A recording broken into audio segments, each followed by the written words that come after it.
আসসালামু আলাইকুম। আশা করি সবাই ভালো আছেন। হ্যাঁ, আজকে একটা উম নতুন বিষয় নিয়ে কথা বলবো। সেটা হচ্ছে যে কিছুদিন আগে আমার এক বন্ধু বলতেছে যে আমার ছেলেকে নটরডেম কলেজে ভর্তি করাবো। আমি বললাম যে খুবই ভালো, নটরডেম কলেজ বাংলাদেশের ১ নম্বর কলেজ। তো জিজ্ঞেস করলাম এটা কি বিশেষ কোনো কারণ আছে? তো ও বলল হ্যাঁ, কারণ আছে। সেটা হচ্ছে ছোটবেলায় আমার অনেক ইচ্ছা ছিল আমি নটরডেম কলেজে পড়বো, কিন্তু আমি পড়তে পারি নাই। তাই আমার ছেলেকে ওখানে ভর্তি করাতে চাচ্ছি। আচ্ছা, খুব ভালো কথা। তো এরও কিছুদিন পরে আমার ওয়াইফ একটা স্কুলের পাশ দিয়ে যাচ্ছিল, তারপরে বলতেছে যে আমার ছেলে মেয়েকে এই কলেজে ভর্তি, মানে এই স্কুলটাতে ভর্তি করাতে চাচ্ছি। তো পরে বললো যে আমার ছোটবেলায় এই স্কুলে ভর্তি পড়ার খুব ইচ্ছে ছিল, তাই এখন পড়তে পারি না, তাই আমার ছেলে মেয়েকে ভর্তি করাবো। তো এই দুইটা ঘটনা দিয়ে আমি যে কথা বোঝাতে চাচ্ছি যে আসলে আমরা চাই যে নিজে যে জিনিস করতে না পারি সেই জিনিসটা হচ্ছে আমাদের ছেলে মেয়েকে দিয়া করাবো। আচ্ছা, আমি আমি যে জিনিস পারি না, যে জিনিস আমি ব্যর্থ হয়েছি, সেটা আমার ছেলে মেয়ে দিয়া করাতে চাচ্ছি। মানে আমি ডাক্তার হতে পারি নাই, আমার ছেলে ডাক্তার হবে। আমি ইঞ্জিনিয়ার হতে পারি নাই, আমার ছেলে ইঞ্জিনিয়ার হবে। আসলে এই কথাটা কতটা যুক্তিসঙ্গত এটা আমার ঠিক জানা নাই, বা আপনারা বলতে পারেন যে না এটা ঠিক। আসলে দেখেন, একটা ছেলে বা মেয়ে কি হবে এটা একান্তই তার যোগ্যতা আর তার চেষ্টার ব্যাপার। আরেকটা হলো যে আল্লাহ যদি চায়, আর হলো ভাগ্যের ব্যাপারে। তিনটা জিনিস হলো যে সবচেয়ে গুরুত্বপূর্ণ। আর আর আমরা তো চেষ্টা করবই, কিন্তু অনেক সময় দেখা যায় এই ঘটনার সূত্রপাতে অনুসারে অনেক সময় দেখা যায় যে আমরা কি করি, যে আমাদের যে ইচ্ছা চাহিদাগুলো ছেলে মেয়েদের উপর চাপায়া দিই। চাপায়া দিতে যাইয়া যেটা হয় যে আমি এখন মূল টপিকে চলে আসি। আমার মূল টপিক হচ্ছে আজকে যে অষ্টম শ্রেণীর পর একটা ছেলে বা মেয়ে সে সায়েন্সে যাবে না কমার্সে যাবে। এটা অনেক প্রশ্ন আমার কাছে আসে যে আমি স্যার কি নিব, বা গার্জিয়ানরা বলে আমার ছেলে মেয়েকে কি দিব।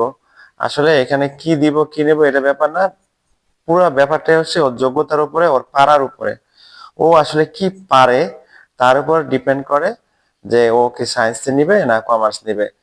তো আমি আগের একটা ভিডিওতে বলেছিলাম যে যখন অষ্টম থেকে নবম উঠে তখন ভালো ভালো স্কুলগুলা বা বিশেষ কিছু স্কুল আছে, তারা হচ্ছে যে আপনারা দেখে যে ওদের বার্ষিক পরীক্ষায় ম্যাথে এবং ইংলিশে আর সায়েন্সে কত নম্বর পেয়েছে। তারা যদি এভারেজে 75 অথবা 80 মার্কস পায়, তাদেরকে সায়েন্স দিয়ে দেওয়া হয়।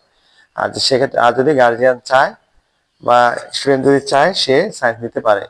কিন্তু এছাড়াও দেখা যায় প্রচুর অনেকে ওই যে বাবা মার ইচ্ছা ছেলে মেয়েকে ডাক্তার বানাবে, এই ক্ষেত্রে প্রচুর কিছু মানে স্টুডেন্ট আসে যারা তারা জোর করে একটা সায়েন্স নিয়ে ফেলে। আচ্ছা, এসএসসি তে সায়েন্স নেওয়া খুব একটা ব্যাপার না, এসএসসি তে সায়েন্স কোনো রকম তাড়ি ভাবে করা যায়, কিন্তু যখন ইন্টারমিডিয়েটে উঠে তার জন্য কিন্তু সায়েন্স আর সায়েন্স থাকে না। সেটা তার কাছে একটা পাহাড়ের মতো বোঝা মনে হয়। তখন সে কি হয়, বাধ্য হয়ে পড়ালেখা করে না, মানে কলেজে যেতে চায় না। হ্যাঁ, ঠিকমতো প্রাইভেট টিচারের অভাবেও দেখা যায় সে অনেক কিছু বুঝতে পারে না। তো সবকিছু মিলে তার একটা মানে জগা খিচুড়ি অবস্থা হয়ে যায়। তো এখন মানে মূল টপিক আরেকটা বিষয় যোগ করি, সেটা হচ্ছে সায়েন্স কারা নিবে বা নিতে চায়। সায়েন্স আসলে মূলত কারা নিবে, যারা ডাক্তার হবে ইঞ্জিনিয়ার হবে। আর হচ্ছে কিছু কিছু সায়েন্সের ফেভারিট সাবজেক্ট আছে, যেমন ফিজিক্স, কেমিস্ট্রি, বায়োলজি, হ্যাঁ এই ম্যাথ, এই সাবজেক্টগুলোতে অনেকে অনার্স মাস্টার্স করে।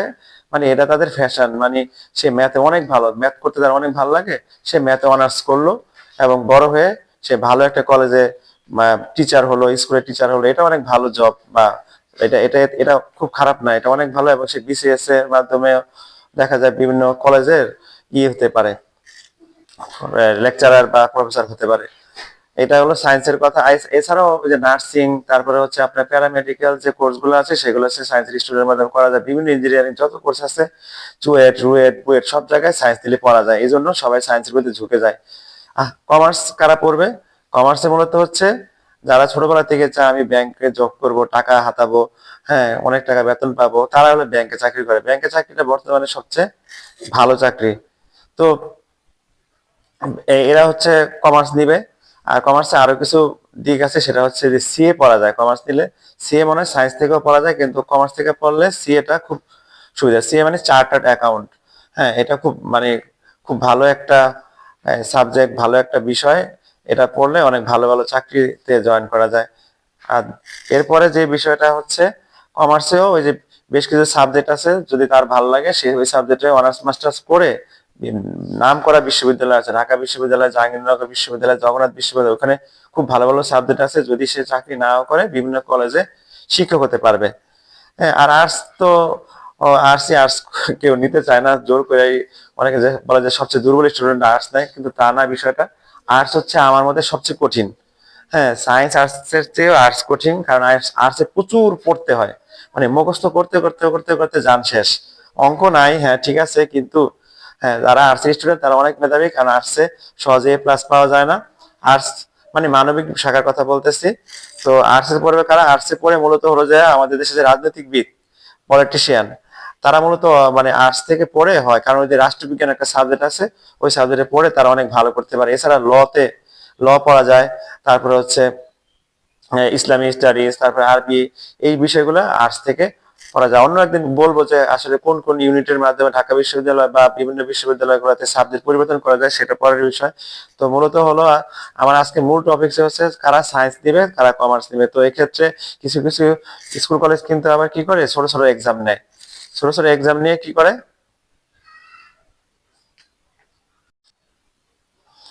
তো ওসব স্কুল কলেজে দেখা যায়, আমি দেখছি অনেক স্কুল কলেজে 10-15 দিন ক্লাস নেওয়ার পরে একটা পরীক্ষা নেয়, সায়েন্সের উপর একটা পরীক্ষা নেয়।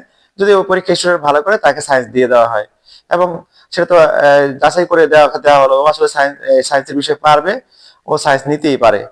এটা কোনো সমস্যা না, এটা খুব ভালো। আমার কাছে এই জিনিসটা ভালোই মনে হয়, কারণ দেখা যায় পরীক্ষার সময় অনেকে যে দেখে দুঃখে হলেও দেখা যায় যে 70-80 পেয়ে যেতে পারে। তো এই পরীক্ষাটা যদি খুব স্ট্রিক্টলি নেওয়া হয়, তাহলে এর ক্ষেত্রে শিক্ষার্থীর ভবিষ্যৎটা খুব ভালো হয়। তবে আমার একটা মানে গার্ডিয়ান বা অভিভাবকদের প্রতি একটা অনুরোধ, যে আপনারা আপনার মানে ছেলে মেয়ের বা সন্তানের যোগ্যতা বা পালন ক্ষমতা বিচার করে তারপরে ওকে সায়েন্সে দেন, কমার্সে দেন বা আর্টসে দেন। ও যদি সায়েন্স আর্টস কমার্স যেটাই পড়ুক, ও যদি ভালো রেজাল্ট করে ও ও জীবনে কিছু করতে পারবে।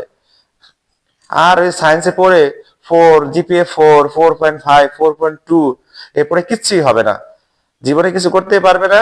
ভালো কলেজে চান্স পাবে না, ভালো কলেজে চান্স না পেলে ভালো স্কুলে ভালো করে সাবজেক্টে অনার্স মাস্টার্স করতে পারবে না। হ্যাঁ, ওই ন্যাশনাল ভার্সিটিতে পড়বে, গতানুগতিক পড়বে, কম্পিটিশনে যা মানে হাড্ডাহাড্ডি লড়াই হবে। মানে প্রথমেই সে একটা বিশাল কম্পিটিশনের মধ্যে পড়ে যাবে, তারপরে তার মন মানসিকতা নষ্ট হয়ে যাবে। সবচেয়ে বড় কথা, সবাই তো আর ভালো জায়গায় চান্স পাবে না, তারপরেও আপনার পক্ষে তো চেষ্টা করতেই হবে, কিছু করার নাই। তো ঠিক আছে, ভিডিও অনেক লম্বা হয়ে যাচ্ছে, আজকে আর বেশি কিছু বলবো না। তো আপনারা আপনাদের ছেলে মেয়েদের যোগ্যতা এবং সে কি পারে সে বিষয়ে বিবেচনা করে ওকে সায়েন্সে দেন বা আর্টসে দেন, কমার্সে দেন, কোনো সমস্যা নাই। ও জীবনে ভালো কিছু করবে, ও জীবনে ভালো কিছু করুক, সবার ছেলে মেয়ে ভালো কিছু করুক, ভালো ফলাফল করুক, সেই দোয়াই করি। আর আপনাদের একটা বিশেষ অনুরোধ, আপনারা অনেকেই আমার ভিডিও দেখেন, কিন্তু সে ভিডিওতে লাইক কমেন্ট করতে মানে মনে হয় ভালো লাগে না। দয়া করে আমার ভিডিওতে লাইক কমেন্ট করবেন, আর যদি একটু বেশি ভালো লাগে তাহলে একটু ফলো করে দিবেন। সবাইকে ধন্যবাদ। আসসালামু আলাইকুম।